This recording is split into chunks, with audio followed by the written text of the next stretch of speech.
Krishna Krishna Krishna Hare Hare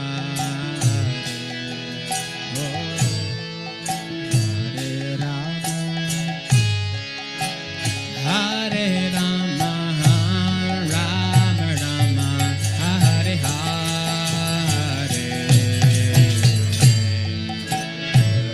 Krishna Krishna Krishna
Rama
Krishna, Hare Hare,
Saraswati Goswami Prabhupada की जय, अनंत कोटि वैष्णववृंद की जय, नामाचार्य श्री हरिदास ठाकुर की जय।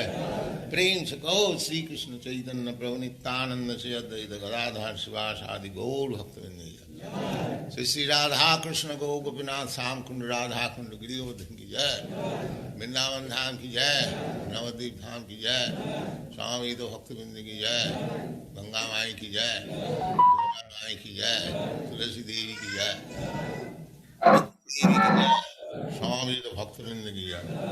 All glories to the assembled Lord.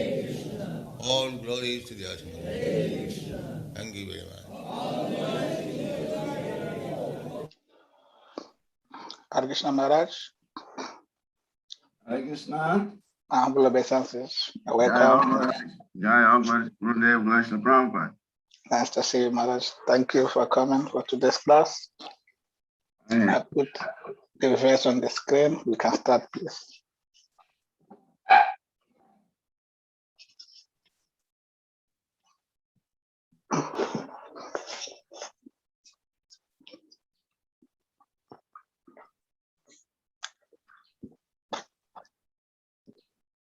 Narayana namaskritya narachaiva narottamam devim saraswati dasam tato jayamudiraya Taprayadresu nityam bhagavatam sevaya Bhagavati uttamasloke bhakti bhavati naistiki Om namo bhagavate vasudevaya Om namo bhagavate vasudevaya Om namo bhagavate vasudevaya. So we are reading from the Srimad Bhagavatam, Canto 1, Chapter 8, verse 20. Chapter 8 is the prayers by Kunkunti. and Parikit saved. So text 20. Tata Parama Hamsanam Muninam Amalat Manam Bhakti Yoga Vidharnatam Katam Pashyamahi Striyaha Tata Paramam Hamsanam Muninam Amalat Manam Bhakti Yoga Vidharnatam Katam Pashyamihi Striyaha Tata Paramahasanam Muninam Admalat Manam Bhakti Yoga Vidharnatam Katam Pashamehi Striyaha.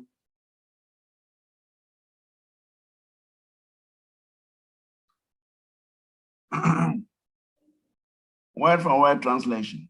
Tata, besides that, Paramahamsanam, of the advanced transcendentalists, Muninam, of the great philosophers or mental speculators, Amala Atmanam, those whose minds are competent to discern between spirit and matter.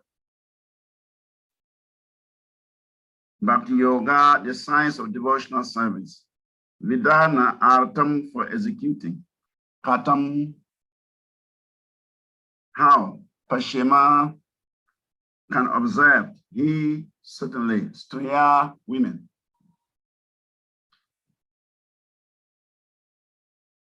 Translation.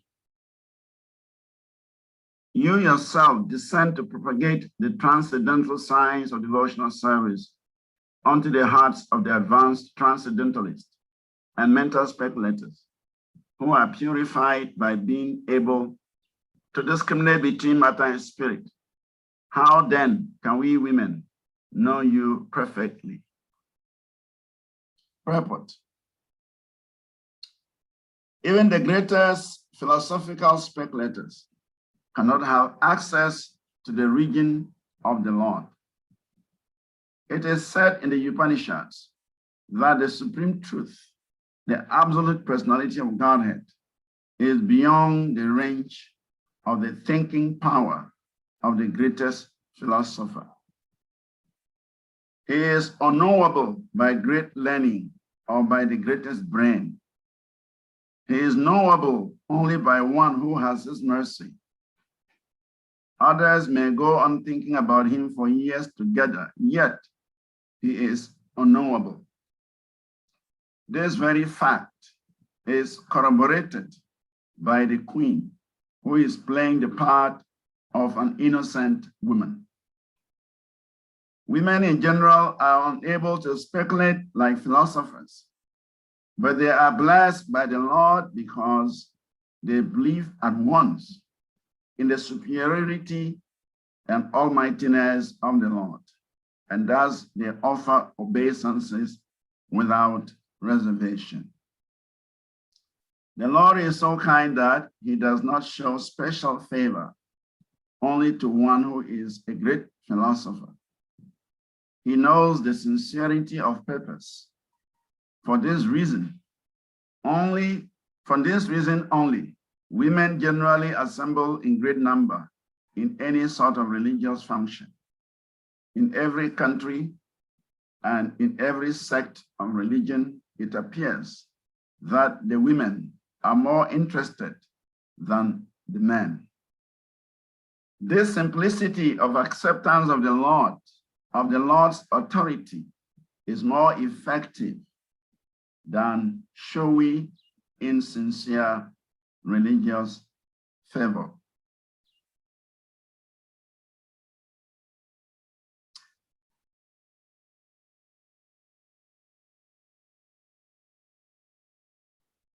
Om Gyana Timiridasya Gyanam Gyanashalakaya Chakshuramalitam Yena Tasmai Sri Gurave Namaha Sri Chaitanya Manobhistam Stapitam Yena Bhutale Swayam Rupa Kadamayam Dadati Swapadantikam Vandeham Sri Guru Sri Yukta Padakamalam Sri Gurum Vaishnavam Sri Rupam Sagrajatam Sahagana Ragunastam Vitam Tam Sajivam Sadvetam Savadutam Parijana Sahitam Krishna Chaitanya Devam Sri Radha Krishna Padam Sahagana Lalita Shri Vishakam Vitam Syam Namo Vishnu Padaya Krishna Prishtaya Bhutale Srimati Bhakti Tirtha Swaminiti Namine Namaste Krishna Padaya Prabhupada Sri Tatmane Shri Ghora Karuna Shakti Bhakti Tirtha Namine Namo Vishnu Padaya Krishna Prishtaya Bhutale Srimati Bhakti Vedanta Swaminiti Namine Namaste Saraswati Devi Gauravani Pracharini Nirvese Sasunyavadi Pasacha Desatarine Vancha Kalpatarubhyascha Kripa Sindhubhya Evacha Patitanam Pavinibhyo Vaishnavibhyo Namo Namaha Namo Mahavadanyaya Krishna Prema Pradayate Krishnaya Krishna Chaitanya Namini Gauratnize Namaha Nityanandovata Tendur Vasuda Pranavalabaha Janavir Jivita Patir Krishna Prema Prata Prabhu Padmavati Sutasrimam Sachirananda Purvajaha Bhavum Mata Jagat Rakta Rakta Gora Kele Varaha Advaitam Harinadvaita Racharyam Bhakti Shamshanat Bhaktavataram Itam Shamarveta Acharya Shraye Panchatattvamakam Krishnam Bhakta Rupa Sarupakam Bhaktavataram Bhakta Namami Bhakti Shaktikam Krishnaya Vasudevaya Devaki Nandanaya Cha Nanda Gopa Kumaraya Govindaya Namo Namaha Nama Pankajanabaya Nama Pankajamaline Nama Pankajanitraya Namaste Pankajagraye Namo Brahmanya Devaya Go Brahmana Hitaya Cha Jagadhitaya Krishnaya Govindaya Namo Namaha Hey Krishna Karuna Sindhu Dina Bandho Jagatpate Gopesha Gopita Kanta Radha Kanta Namostute Jayatam Surato Pango Mama Madirgat Masarvaswa Padam Pujo Radha Mandana Mohano Divya Vrindaranya Kalpadrumada Srimad Radnadhara Simhastanustau Sri Sri Radha Srila Govinda Devo Pristyalivi Sevya Manos Marami Shrimam Rasarambi Vamsivata Tatastita Karasan Venu Swanai Gopi Gopinata Sri Estunaha Tapta Kanchana Gaurangi Radhe Bindavanishwari Vrishabhanu Sudha Devi Pranamami Hari Priye Jai Sri Krishna Chaitanya Prabhu Nityananda Sri Advaita Gadadhar Srivas Adi Gaura Bhakta Vrinda Hare Krishna Krishna Krishna Hare Hare Hare Rama Rama Rama Hare Hare Hare Krishna Krishna Krishna Hare Hare Hare Rama Rama Hare Hare Hare Krishna Krishna Krishna Hare Hare Hare Rama Rama Hare Hare Tata Paramahamsanam Muninam Amalatmanam Bhakti Yoga Virdanatam Katam Pashyamahi Striyaha. Translation: You yourself descend to propagate the transcendental science of devotional service onto the hearts of the advanced transcendentalists and mental speculators who are purified by being able to discriminate between matter and spirit. How then can we women know you perfectly?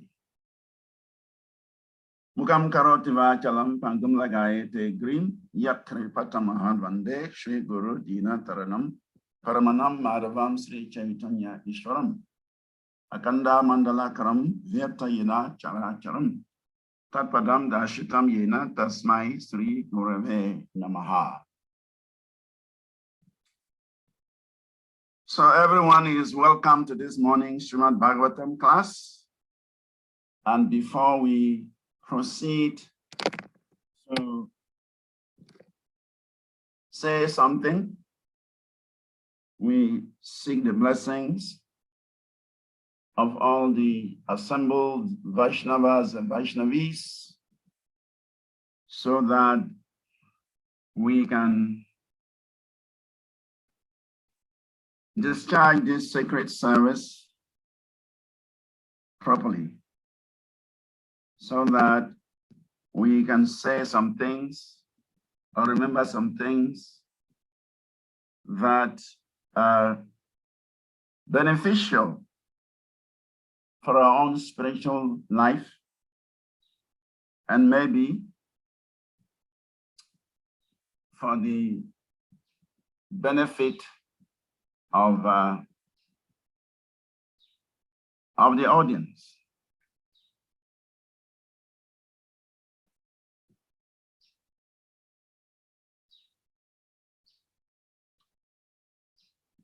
So in this verse, Kunti Devi, the aunt of Krishna, is speaking. Tata Paramahamsanam Muninam Amalatmanam Bhakti Yoga Vidarnatam Katam Pashyamihi Straya.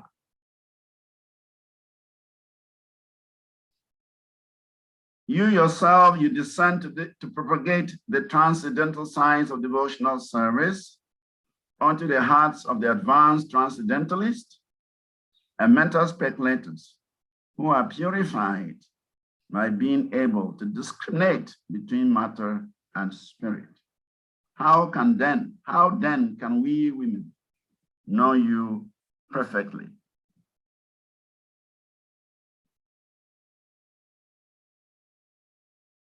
So Kunti Devi is, as Prabhupada writes, taking a humble position, and he's presenting himself. And Prabhupada says he's playing the position of an innocent woman. And so he is making the statement that because the Lord descends into this material world to preach the science of devotional service to the advanced transcendentalists and mental speculators who can agitate their minds, how can they, simple women, simple-hearted women, know him perfectly?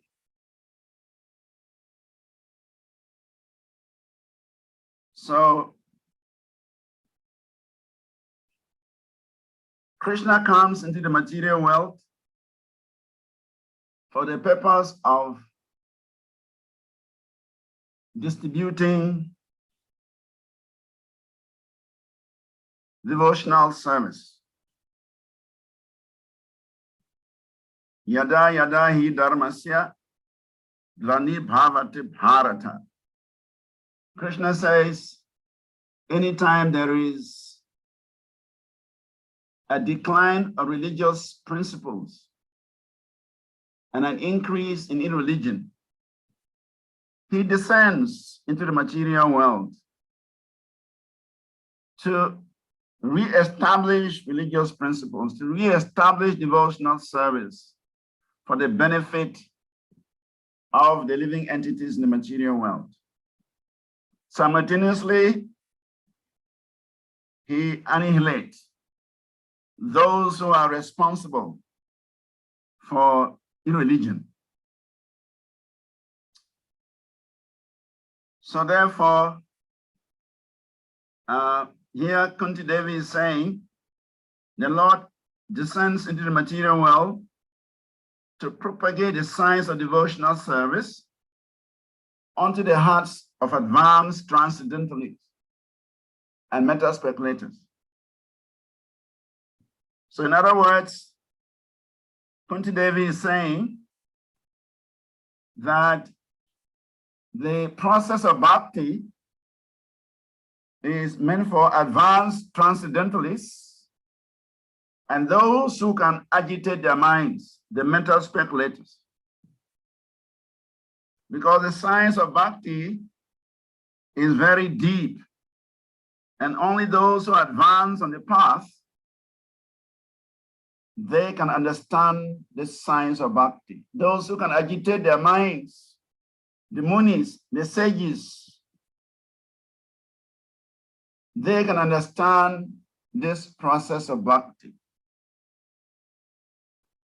For women who are simple-minded, women who are simple-hearted, it will be difficult for them to know Krishna perfectly well. That is the assertion of Kunti Devi.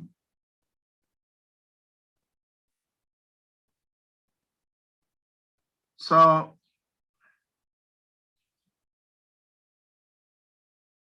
the question is, does the Lord come into the material world only for the advanced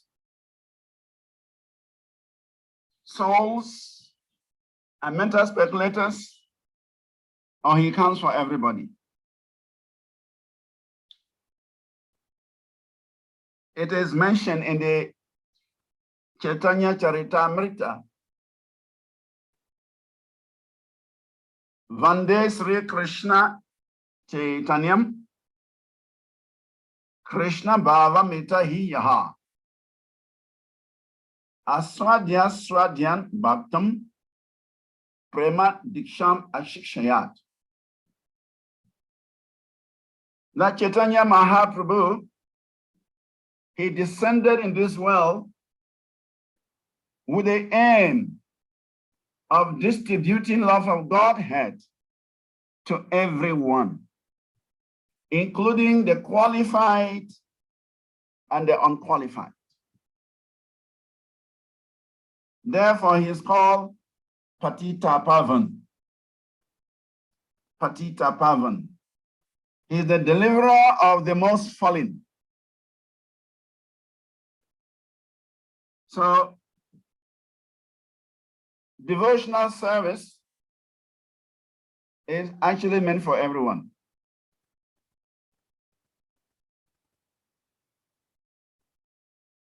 Mayi Bhakti Hi Bhutanam. Krishna tells the gopis that devotional service is meant for everyone. Amrita Tvaya Kalpate. And anyone who is engaged in devotional service can attain eternal, transcendental happiness. He can attain that transcendental position by which one can enjoy transcendental bliss. So actually, devotional service is meant for everybody. Everyone is part and parcel of Krishna. Everyone is coming from Krishna. And everyone is to return to Krishna. Everyone is a son and daughter of Krishna. Krishna says he's the seed-giving father of all living entities. So every living entity is part and parcel of Krishna. So when Krishna comes into the material world, he's not only coming for those who advance in knowledge, those who can agitate their minds. Krishna comes for the benefit of everyone.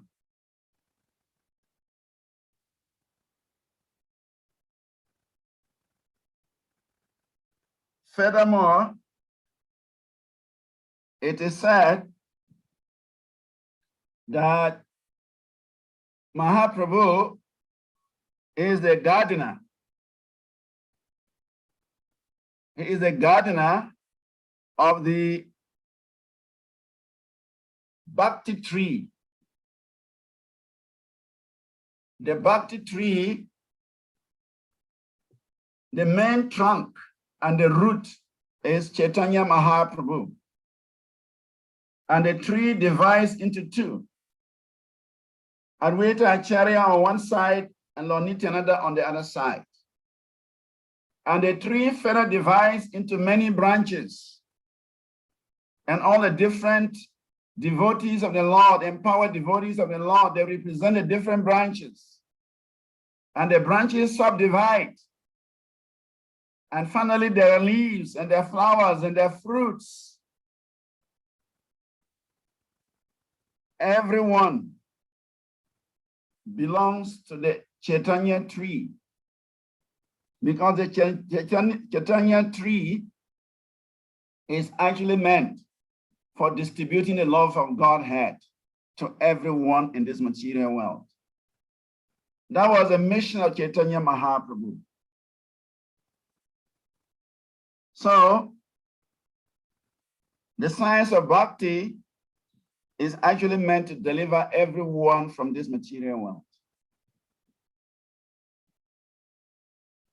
And that was the desire of Vasudeva Datta.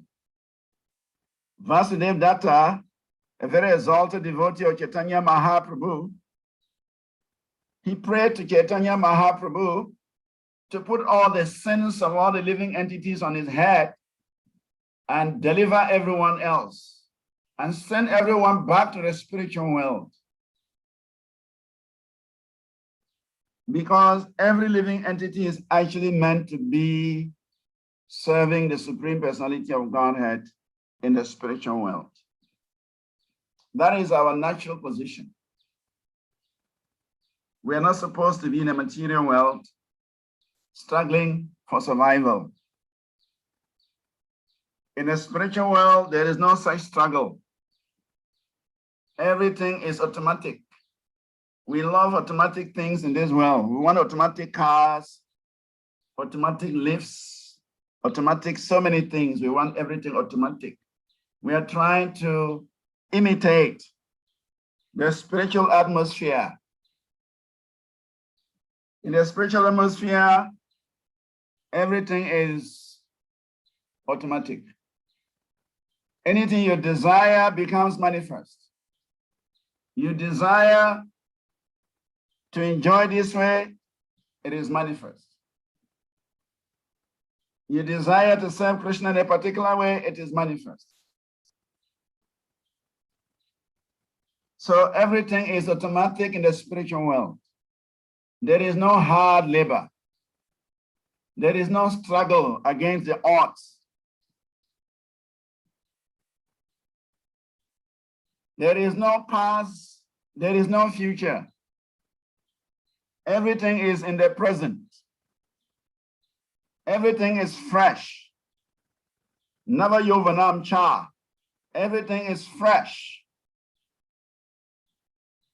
And there is unlimited happiness. That is where we belong. And so the Lord, out of his great compassion for the living entities, he descends into this world to give everyone the chance to return to the spiritual world so that we can inherit that blissful atmosphere where there is no struggle. So everyone is qualified to engage in Krishna consciousness. That is a fact. So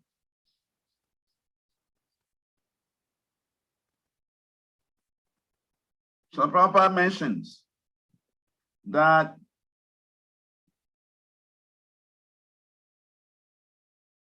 we need the mercy or we need the favor of the Supreme Lord to be able to render service to the Supreme Lord. He is knowable only by one who attains his mercy, Prabhupada writes. The Lord is knowable, though he is not known by scholarship. He is not known by great brains. Dulabam Adma Bhakto, Lord Brahma says. Dulabam, very difficult to understand. Adulabam, but it's very easy to understand by the process of bhakti, Atma Bhakto, by the process of bhakti, by the process of surrender unto the Supreme Personality of Godhead. As soon as one surrenders unto the Supreme Personality of Godhead, the Lord becomes available. So Prabhupada says, the Lord is knowable only by one who obtains his mercy.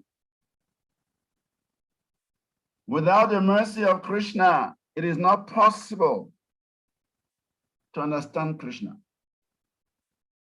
So therefore, one must seek the favor of the Supreme Personality of Godhead. It is therefore mentioned, Kantanchala Smrite Yasmin, Duskaram Sukaram Bhavet, Vishmrite Vipariyatam Syat, Sri Chaitanya Naumitam.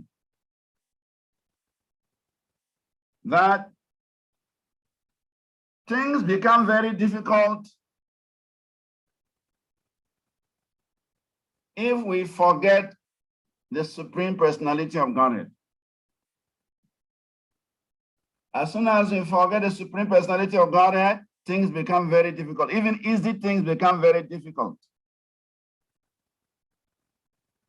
And very difficult things become very easy if we are able to remember the Supreme Personality of Godhead. If one remembers the lotus feet of Sri Chaitanya Mahaprabhu, even the most difficult thing becomes easy. And if one forgets the lotus feet of Sri Chaitanya Mahaprabhu, even the simplest thing becomes very difficult. In other words, remembering the Lord, remembering his lotus feet, remembering his service attracts his mercy. And when one attracts the mercy of Krishna, one attracts the mercy of Sri Chaitanya Mahaprabhu, then it is easy to understand the Supreme Personality of Godhead. Actually, it is said that by the mercy of Sri Chaitanya Mahaprabhu, an innocent child can understand the scriptures perfectly. An innocent child can present logical conclusions about the Vedas. An innocent child can decipher the truths of the Vedas. So by the mercy of Sri Chaitanya Mahaprabhu, even an innocent child can understand Krishna. Srila Prabodhananda Saraswati Thakur says, one who receives a little favor from the Lord becomes so exalted that he does not even care for liberation, because he has attained the highest mercy. By gaining the favor of the Supreme Lord, by gaining the mercy of the Supreme Lord, one can understand the pastimes of the Lord, the activities of the Lord, the form of the Lord. In the Hari Bhakti Vilas, it's also mentioned that difficult things become easy to understand if one remembers the Supreme Personality of Godhead. And easy things become very difficult if one forgets the Supreme Personality of Godhead.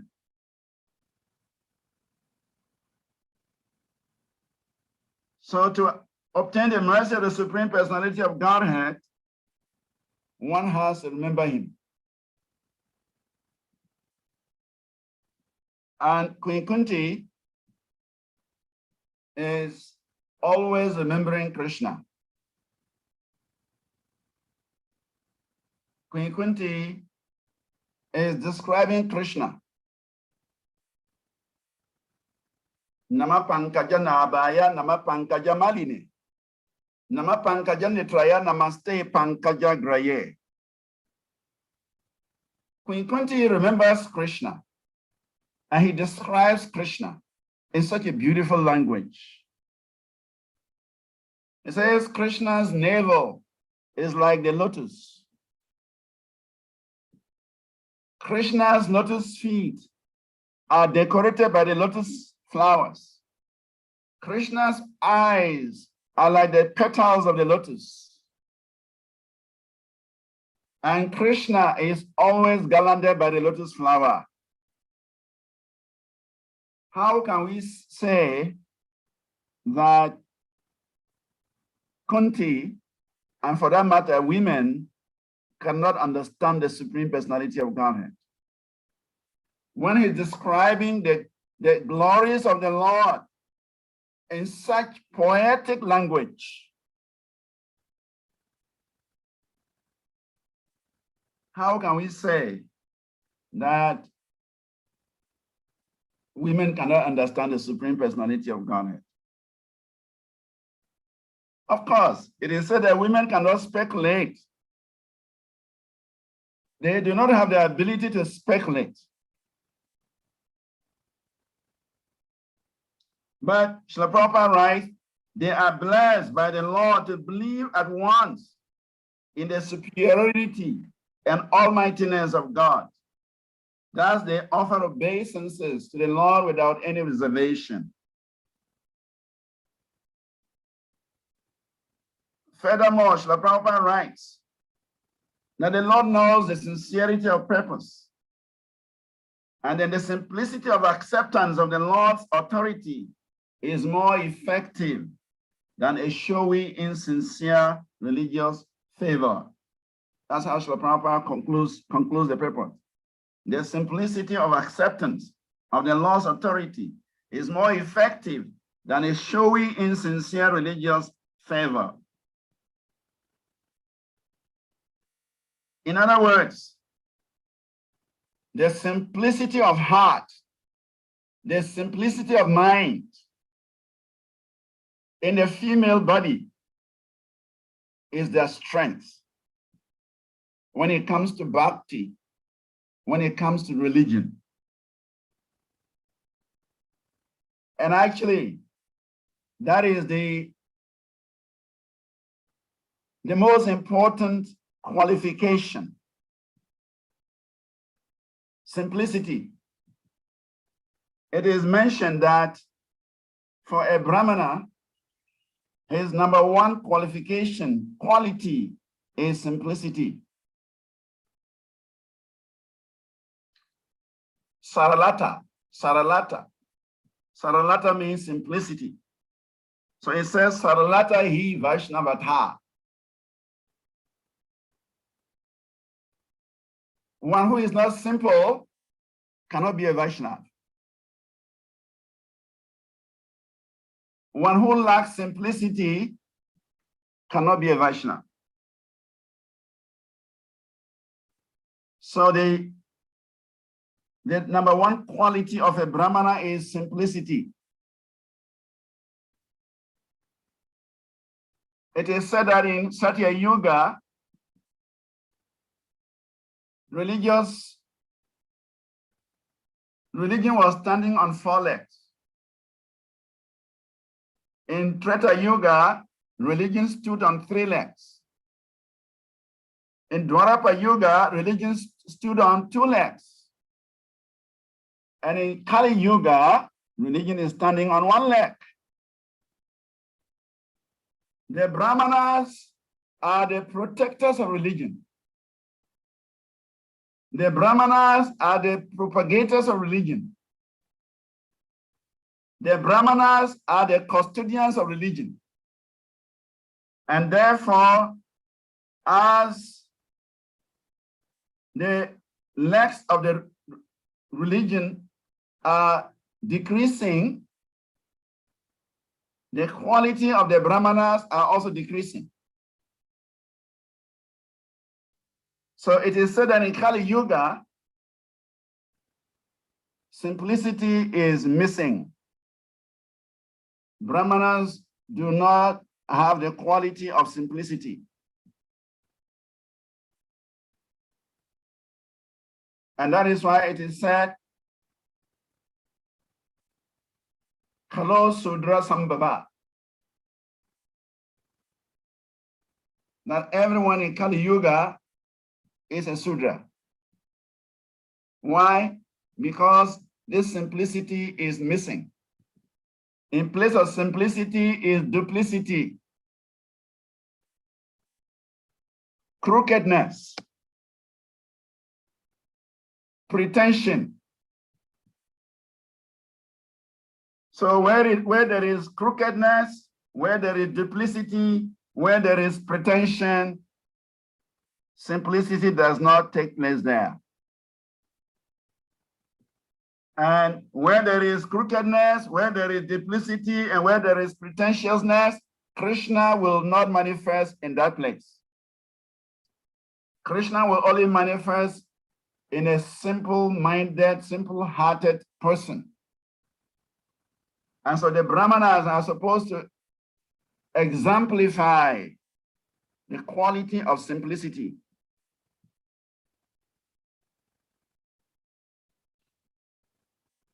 So women as a class are actually blessed with simplicity. They easily believe, they easily accept, they easily surrender. In fact, it is said that in women, you can find the qualities of sacrifice and submission. They are always ready to sacrifice, and they are always ready to be submissive.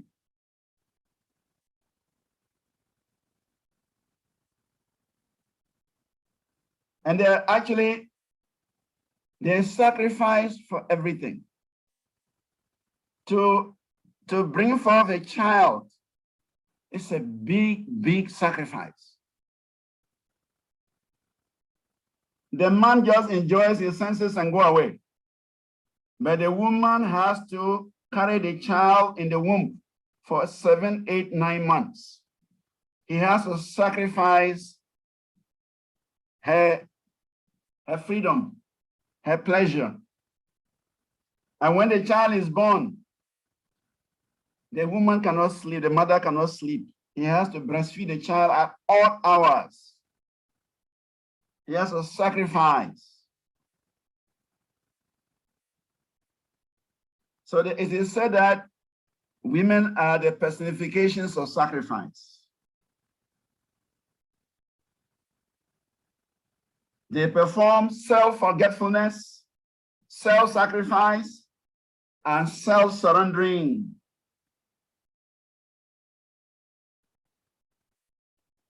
No wonder the topmost devotees of Krishna are the gopis. The practitioners of Madhurya Ras are the gopis. Men are excluded from practicing Madhurya Ras. If you want to practice Madhurya Ras, the topmost relationship with Krishna, then you have to accept the body of a female. When Krishna was dancing with the gopis in Vrindavan and was blowing his very sweet flute, Vamsi, the flute music went all the way to Kailash in Himalayas. And Lord Shiva heard the flute music. He could not perform austerities any longer. He could not maintain his dharma any longer. He forgot all about his wife, Durga Devi.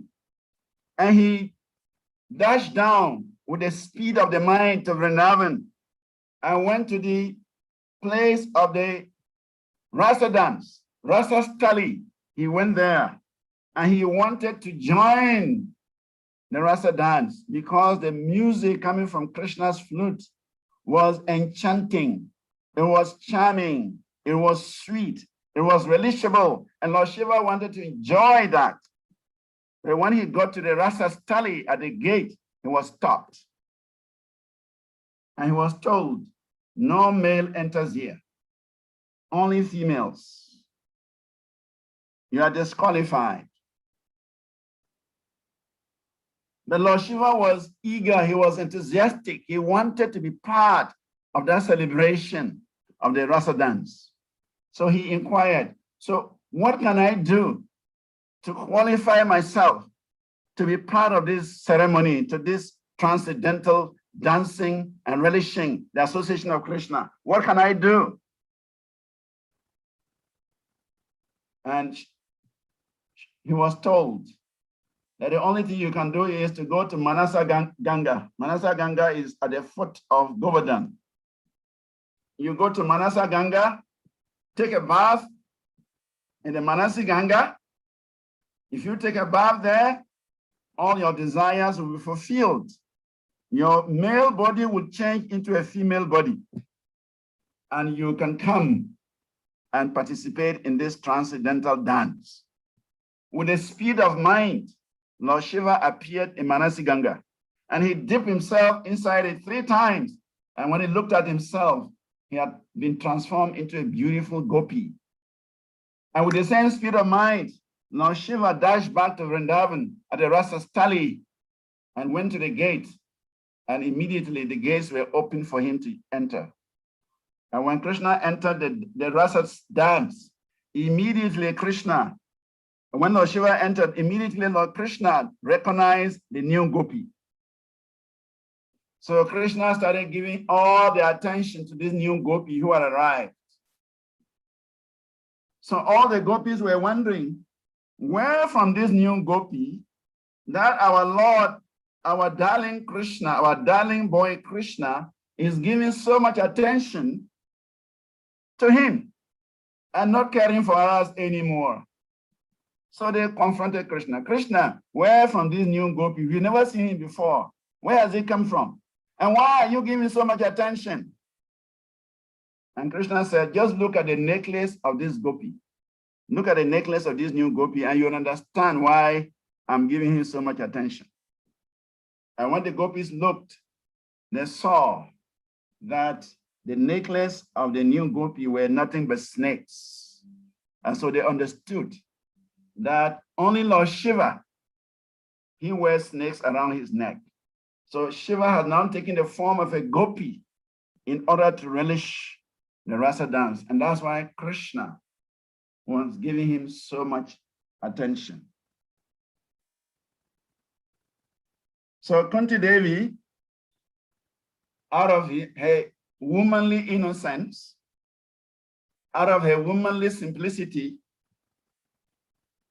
is speaking as if women are disqualified from understanding the Supreme Personality of Godhead. But if you look at Kunti Devi's prayers, this whole chapter, much of it is Kunti Devi's prayers. You can see that she was such an exalted devotee.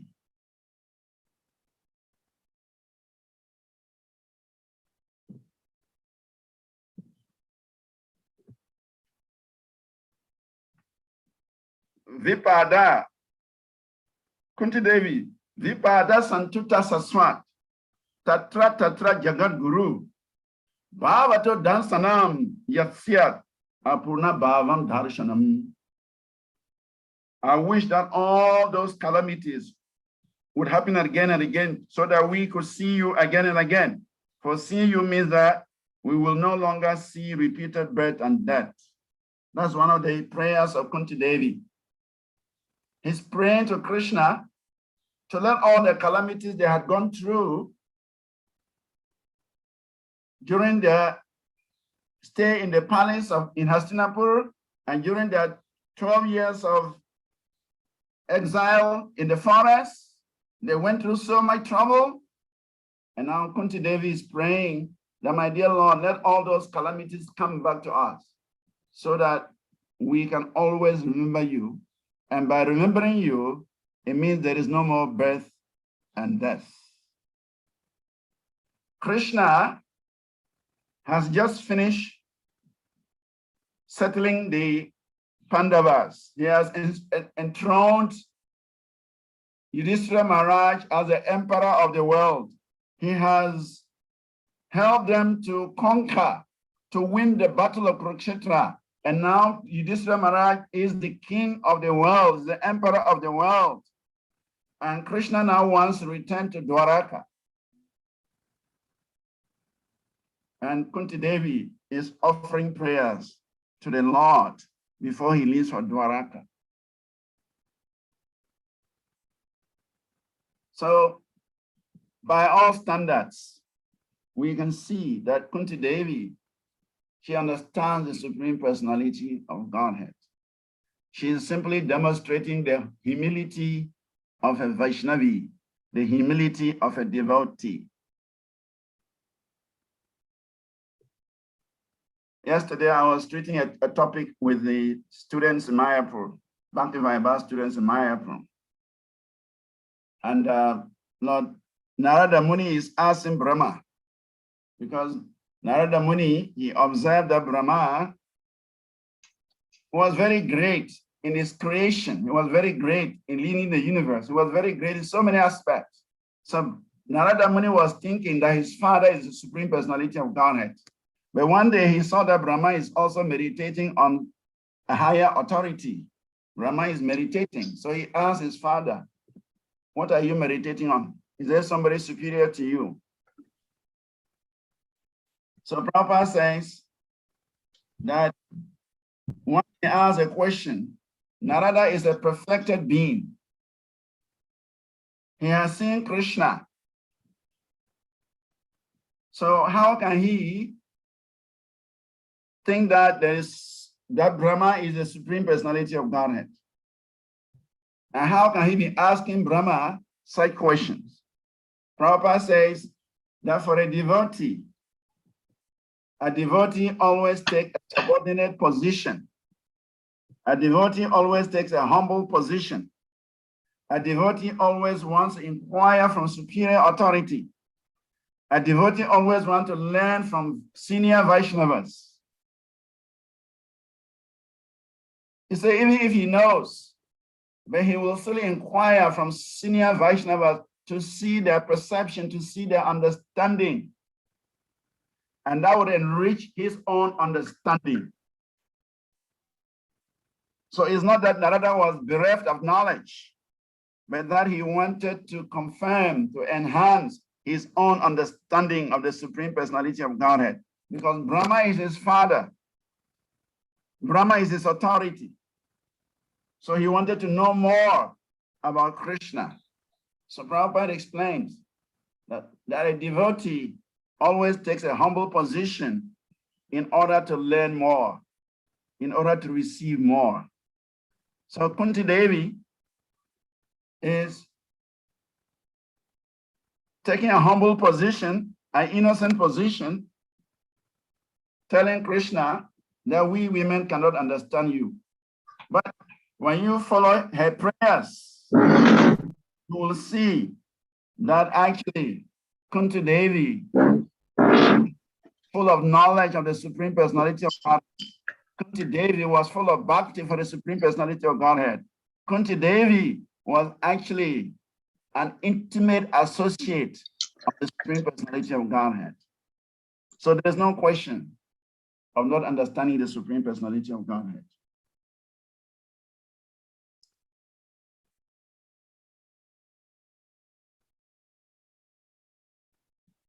Hare Krishna.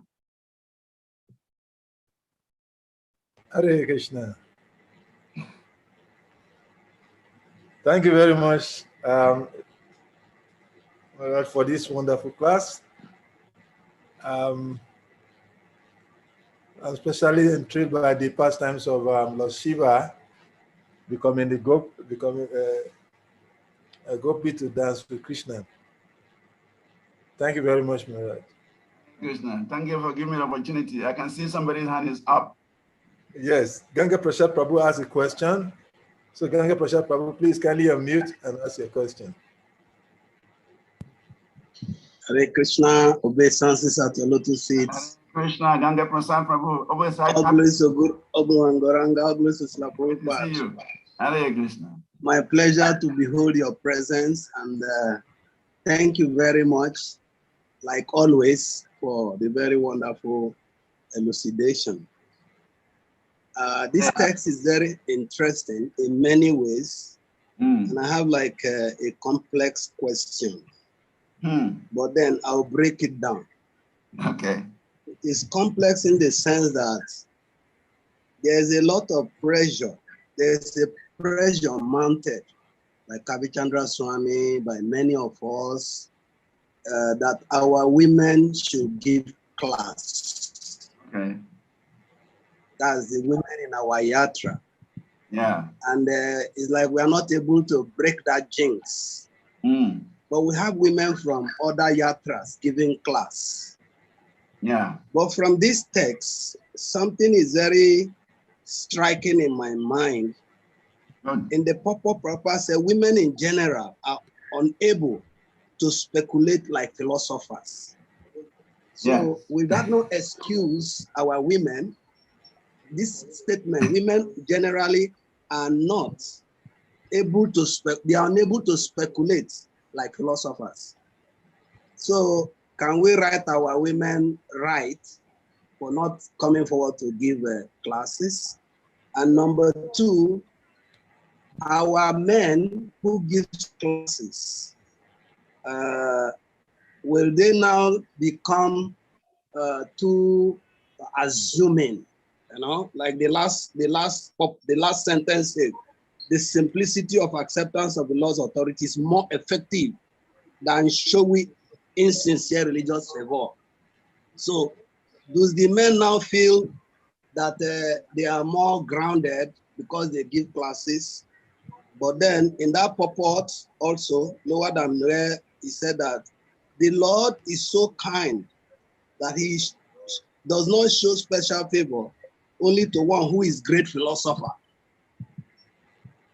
God's favor is not only to who speaks or who is a philosopher, but women are blessed by the Lord. So that's why I say it's complex. I just want you to help shed light on this and to help my understanding and the understanding of all of us. Thank you, Ganga Prasad Prabhu. The fact is,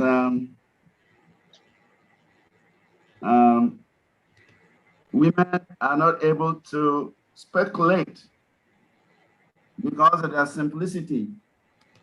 That's a fact. But that does not debar them from devotional service or understanding the Supreme Lord. Just as you said, we have other ladies from other parts of the world who are enthusing us with their classes. So our ladies should actually take cue from that. That this ISKCON movement is giving everyone the opportunity to imbibe the culture of devotion and spread it. And so the ingredient that is required for this is to have a strong desire. If one has a strong desire, Krishna will help. Krishna is ready to help anyone and everyone, especially if we want to learn and preach. Krishna will facilitate us. So I will say that even though women cannot speculate, actually in bhakti, speculation is not required. In the science of bhakti, speculation is not required. sincerity, simplicity, and a desire to practice, to know, is required. And based on that, Krishna will reciprocate with the devotee. So it shouldn't be an excuse to shy away from studying the scriptures, imbibing it, and sharing with others. Because there are examples. We have seen other ladies from elsewhere who have imbibed the philosophy, imbibed the culture, and they are distributing it. I remember Ladini Shakti, who got killed in Liberia. She was such a special devotee. Her number one scripture was Chaitanya Charitamrita. She read Chaitanya Charitamrita several times. And as soon as she opens her mouth, she's going to speak about Chaitanya Lila, Nityananda Lila. She used to give very sweet classes, very amazing classes. So there is no excuse for our ladies. They should rather take courage from these ladies coming from outside to speak to us and begin to read and pray for empowerment. And for the men do not feel that because they are more grounded, they are superior. No. Krishna, just see Lord Shiva.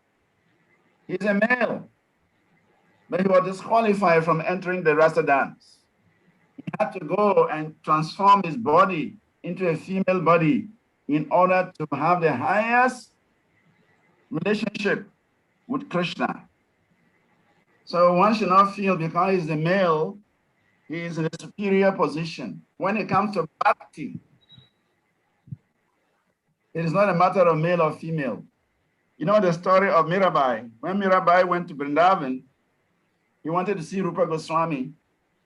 And Rupa Goswami, as a sannyasi, he did not want to see her. So he sent a chastisement to Rupa. He said, in Vrindavan, there is only one male. In Vrindavan, there is only one Purusha, one male, and that is Krishna. Everyone else is female, Prakriti. So who is that pretending in Vrindavan to be male? Who is that challenging the position of Krishna? We are all Prakriti, we are all females. We are Krishna's maid servants. Who is that person imitating Krishna, calling himself a male in Vrindavan? When Rupa Goswami heard that message, he relented. He allowed the lady sent to come and see him. So when it comes to bhakti, it is not a question of male body or female body. It's a question of sincerity, a question of simplicity, it's a question of desire. And so those in the female body do not feel that they are not in the right position to speak. And those who are in the male body should not think that they have an advantage over the female bodies because they can agitate their minds and speculate and say so many things. But the science of bhakti just requires a simple heart, it requires sincerity, it requires a strong desire. And Krishna will fulfill the desire. If they want to do it, Krishna will help them do it. That is my little understanding. Thank you very much. I'm grateful. Hare Krishna, Hare Krishna. Any other comment or question? Otherwise, my time is up.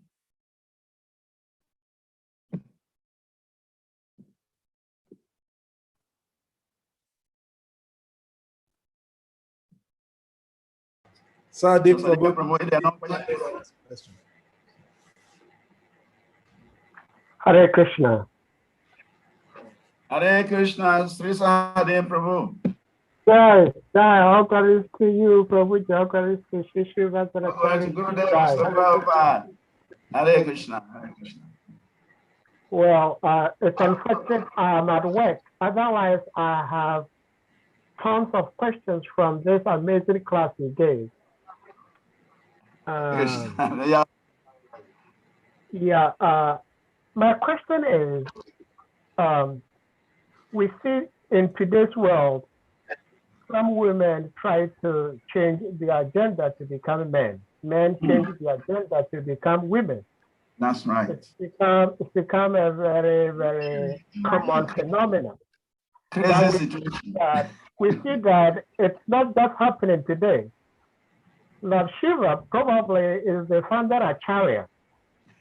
So what do we say to people who try to change the agenda in today's world? Is it bad? Is it okay? If a devotee is trying to do that, what do we do? What do we say? Hare Krishna. Hare Krishna. Thank you for your interesting question. Very interesting. Actually, in the Vedic scriptures, I think the Srimad Bhagavatam 9th canto, one king also became a female. He entered some forest. There's some forest where Lord Shiva's wife, Bhavani, she was having some pastimes with her husband, and some people bounced on them. Some men pounced on them, and she wasn't happy. She was naked. So she said that anybody who enters this forest, any male who enters this forest will become a female. And so one king did not know. He went hunting with his soldiers, and they entered that forest, and all of them became female. So it's there in the Vedic scripture, in the Srimad Bhagavatam. But that was not by intention. It was not something planned. It was more or less like an accident. In the case of Lord Shiva, we can say that was it's a perfect situation, because the whole thing is directed towards Krishna. Amendriya Priti Vancha Karma, Krishna Driya Priti Vancha Prema. When activities are performed for our sense gratification, that is described as karma, lust. But when activities are performed for Krishna's sense gratification, that is described as love, prema. So if people change their sexes just for their sense gratification, that is karma and is entangling. They are actually trying to go against the laws of God. They are going against the laws of the creation. And so there's a heavy, heavy karma associated with that.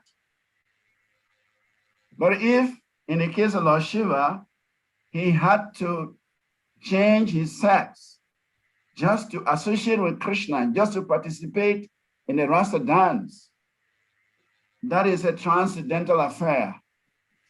And therefore, is accepted as the accepted as the highest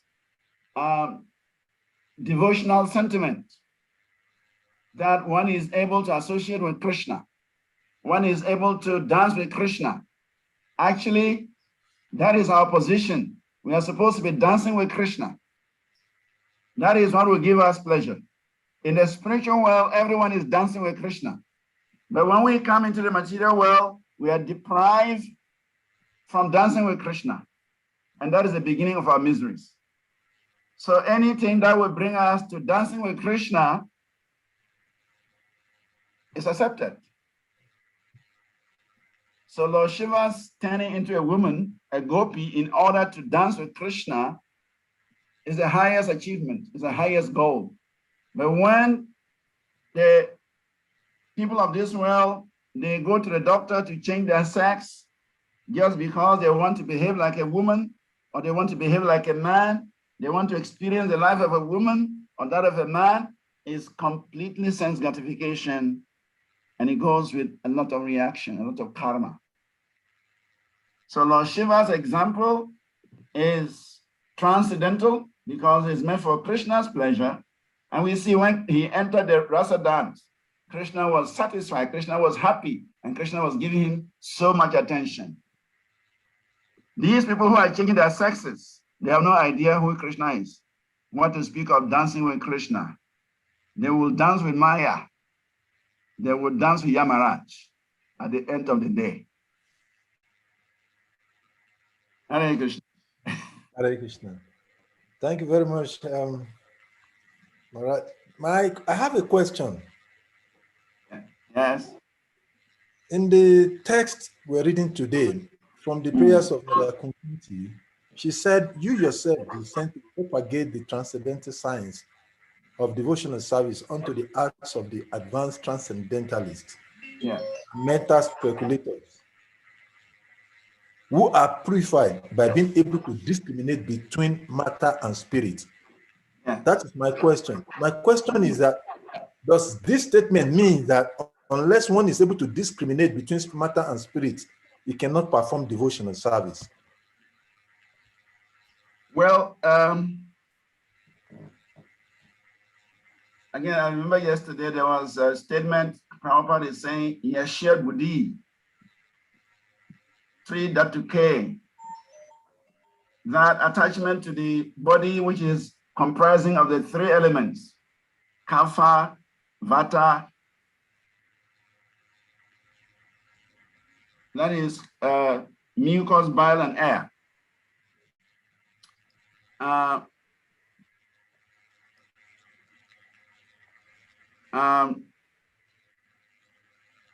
Attachment to the body blocks many things.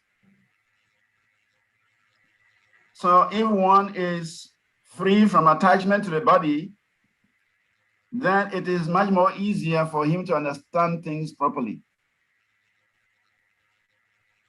So Prabhupada mentions in that purport, is in the second canto of the Srimad Bhagavatam, that attachment to the body and its extension blocks many things. It does not allow one to fully relish the spiritual pleasure. So detachment, Prabhupada said detachment is very essential. And to that degree, there is detachment. To that degree, one can actually relish Krishna consciousness. That is why we see in the instructions Krishna gave to Arjuna, when Arjuna was complaining about the very difficult mind, controlling the mind being so difficult, more difficult than controlling the raging wind. Krishna told him, Abhyasena tu kaunteya, varagyana chagrihate. Says, Abhyasena means constant practice. And varagyana means detachment. In order to achieve success in bhakti, in order to achieve success in spiritual life, one has to practice, not two ways about it. If you do not practice, how can you achieve success? But it does not end there. Krishna goes on to add, but one must also become detached. So detachment is essential. One may remain attached externally as a householder, as a family man, but one must practice detachment from within. In fact, that was the instruction Chaitanya Mahaprabhu gave to Raghunath Das Goswami. When Raghunath Das Goswami wanted to run away from home and join Chaitanya Mahaprabhu in Jagannath Puri, Mahaprabhu said, no. Go back home, live a normal household life, interact with your wife, interact with your parents, interact with society as usual. But within your heart, you should become very detached. So detachment is required in the practice of bhakti. And in fact, it's actually said that Chaitanya Mahaprabhu, he came to teach us detachment. He came to teach bhakti along with detachment.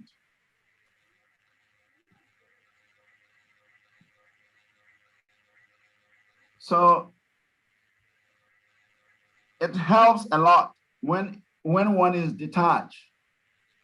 Srila Prabhupada gives the example of a wet wood and a dry wood. He says, if you light a wet wood, it does not burn. But if you light a dry wood, it burns very easily.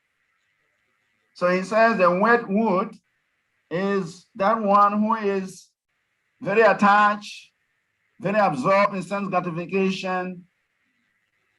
So such wet wood will not burn in the fire of bhakti.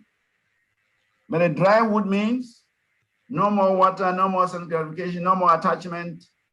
So it will burn immediately in the fire of bhakti. But that does not mean that one has to adopt the sannyas ashram. That is not the teaching. Sannyas ashram is for preaching. Those who want to solely dedicate their lives for preaching, they can do that. But one can remain detached even in household life. Like we see that many of Chaitanya Mahaprabhu's associates, they were householders, but they were very detached. So, because in Kali Yuga, many people cannot practice the sannyas life. Many people cannot accept the order of sannyas.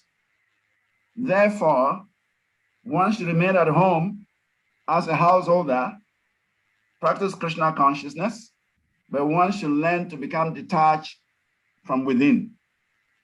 And when there is such detachment, one can practice bhakti, even in a household life. So detachment is a requirement in the practice of bhakti, because it helps one to understand that I am not the body, I'm a spirit soul, I'm a servant of Krishna. I don't belong to this body, I don't belong to this world. This understanding is what is called purified understanding. Unless one understands the difference between body and soul, he will not take the process of bhakti very seriously. But one understands that he's not body, he's soul, Krishna Nitya Das, then he can fall inside the fire of bhakti very nicely. And he can burn very easily in the fire of bhakti. So detachment is required in the practice of bhakti. Thank you very much, Your Holiness. My question was actually discrimination, not detachment. But you mentioned discrimination. Okay. Discrimination. So, but you also towards the end of the explanation, you already mentioned it, that there is a need for the understanding of discrimination between, because that was what was in the test. Okay. So we have another question. Discrimination is important. We must discriminate. Yeah. What is good, what is bad, what is necessary, what is not necessary. We must be able to discriminate. That is true. It's required. Thank you. Yeah. So our next question is from Dr. George Amega. Dr. George Amega, please unmute and ask your question. Welcome back, George. We've not seen you for some days, so I was already having. I've been here always, but only that I don't ask questions. Yeah. Okay. Dandavad Pama. All glory to self. George Amega. Happy to see you. Thank you very much. Wonderful. In fact, I was pondering about the whole thing. In the purport, Srila Prabhupada mentioned that for this reason only, women generally assemble in great number in any sort of religious function. In every country and every sect of religion, it appears that women are more interested than men Oh, my question here is, in the case of Media Yatra or Hare Krishna Temple, the men, talk of majority, the men are more than the women. I don't know of other temples, but to what I've observed in our temple is what I'm talking about. So how do you, I want you to throw a little bit light on this for me to understand. Yes, I agree. Generally in ISKCON, we do not have a very large population of women joining us, generally. Of course, in the communist bloc in Russia, a lot of women are joining. There are more women in Russia than men in Russia and Ukraine. That is a special situation there. But all around the world, we do not have that large number of women joining ISKCON for the simple reason that because we preach, our philosophy is detachment. Our philosophy preaches against sense gratification. So women are more inclined to bodily pleasures. They are more inclined to sense gratification. And even though they are submissive, simple-hearted, and they gather in religious places, but that aspect of attachment to the body, attachment to the world, is strong in the female body than in the male body. And so because our philosophy hits very hard at sense gratification, it kind of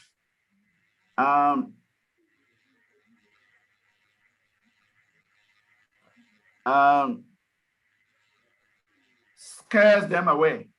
Let me use that word. It kind of scares them away because when they read the philosophy, it's a philosophy of detachment, a philosophy of non-self gratification, a philosophy of austerity. Very few women will be attracted. So it is true that women are generally attracted to religious function.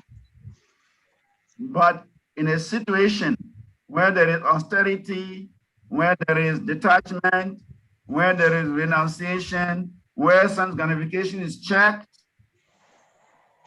they may not show in their numbers. And that is the situation with ISKCON. Okay. Yeah.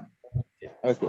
So, Maharaj, in terms of calling on the women to give class here, I'm thinking, is it not because of our culture and norms of Africa? Because I learned women are supposed to be that shared type, that even in Islam, women speaking the gathering of men is haram. So is it not because of our culture dispensation and the setups that is why women are shy away of giving class here on this platform? Because in other countries, yeah, that kind of all-inclusive, is there.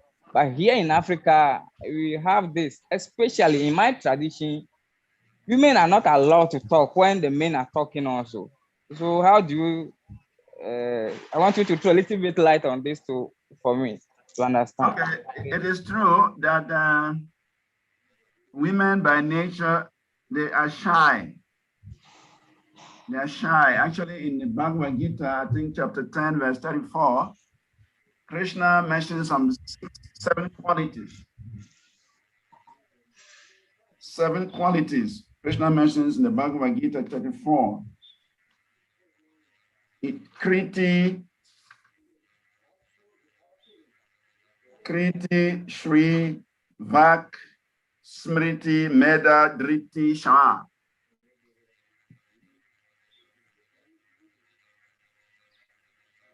Fame, fortune, fine speech, memory, intelligence, steadfastness, and patience. Actually, shyness. Somewhere Krishna also mentioned shyness.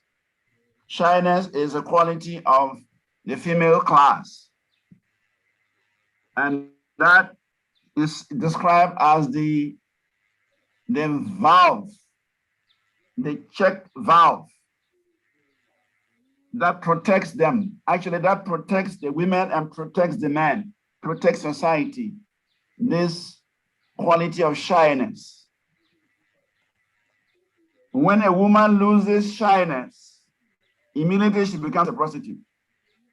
When she does not feel any shyness in front of men, when she does not feel inhibition of shyness, then it's a problem. So the shyness is said to be the valve that protects them, protects their chastity, and that protects men in general and protects societies from degradation. So in African culture, it is very much pronounced because our culture does not allow women to make speeches in public. The Vedic culture, to some degree also, it does not allow women to speak in the presence of men. Vedic culture also the same. But because our mission is a preaching mission, and Srila Prabhupada trained his disciples, lady disciples, to preach. So some of them are able to transcend that handicap. They are able to transcend and maintain their chastity. It's not that they have given up their chastity or shyness. They're able to blend for the purpose of preaching. So, but in our situation, I think our cultural tenets is also influencing them, is the fact. But then I will say that some of them should try to rise above this cultural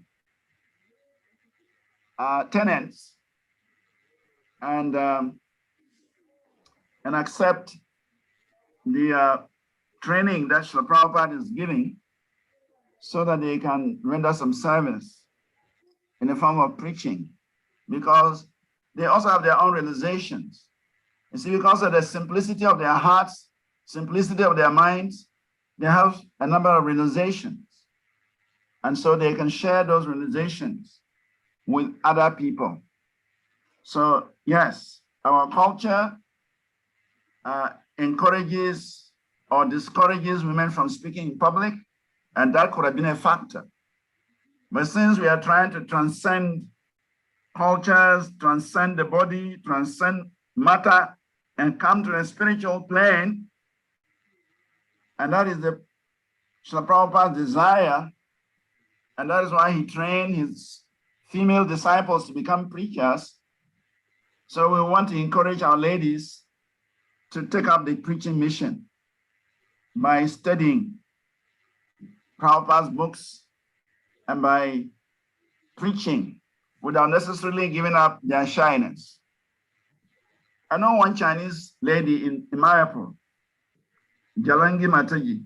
She's very shy, but when she sits on the Vyasasan, she's amazing because she happened to be my Bhakti Vaibhav student.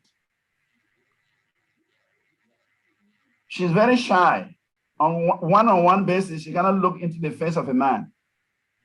But when she sits on the Vyasasan, she preaches so beautifully, so sweetly, that many men, in Mayapur, the brahmacharis, they don't like to attend women's classes. But when she gives classes, some brahmacharis want to attend because she gives such an intense class, such a philosophical class, such a beautiful class. But of the Vyasasan, she's a different person. She's very shy.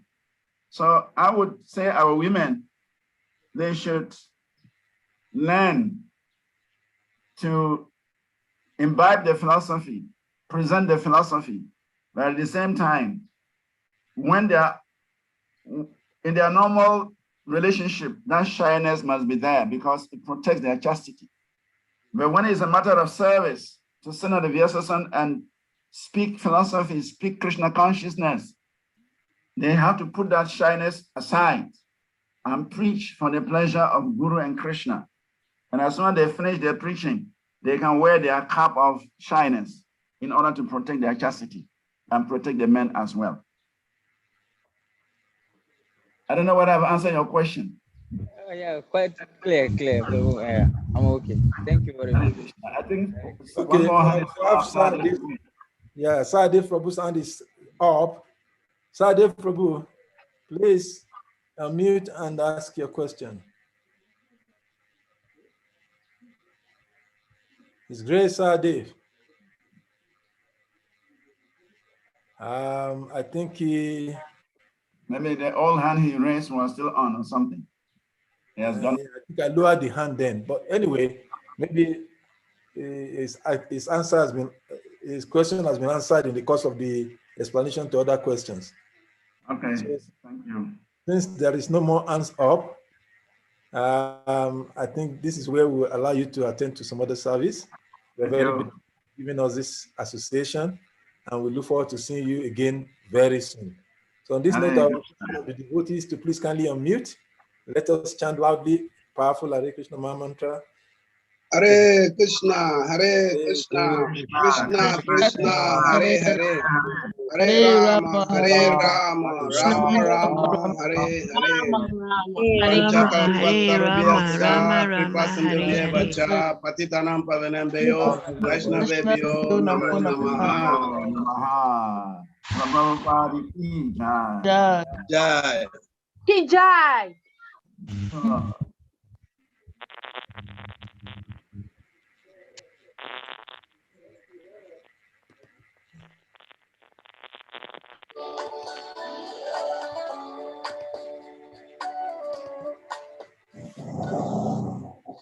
Hare Krishna, Krishna Krishna, Hare Hare, Hare Rama, Rama Rama, Hare Hare. Hare Krishna, Krishna Krishna, Hare Hare, Hare Rama, Rama Rama, Hare Hare. Hare Krishna, Krishna Krishna, Hare Hare, Hare Rama, Rama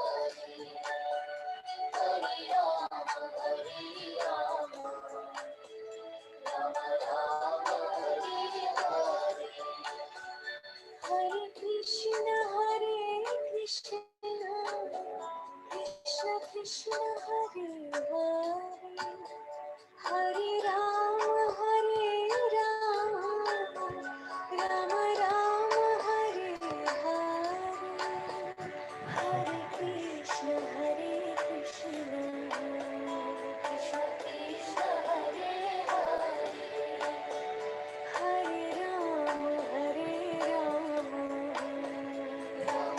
Krishna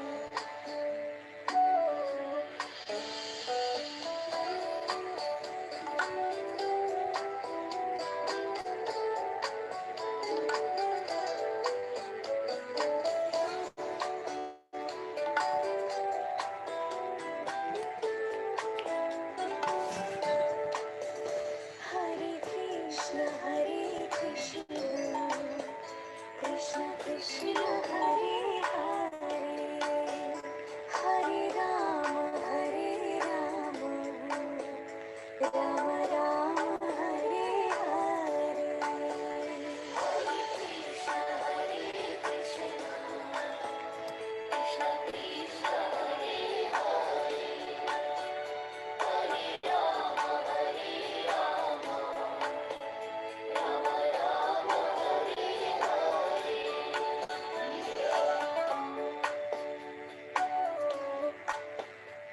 Hare Krishna, Krishna Krishna, Hare Hare, Hare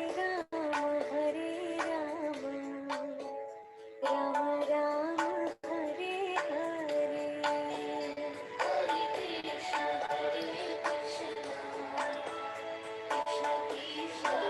Krishna Krishna, Hare Hare, Hare Rama, Rama Rama, Hare Hare. Hare Krishna,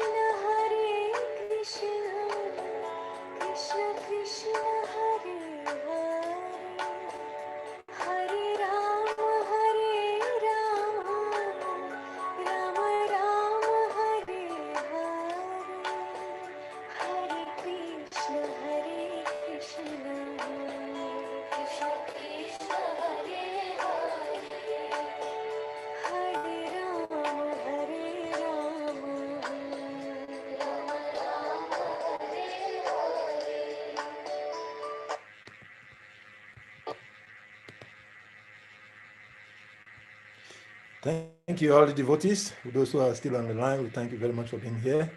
So we'll be ending the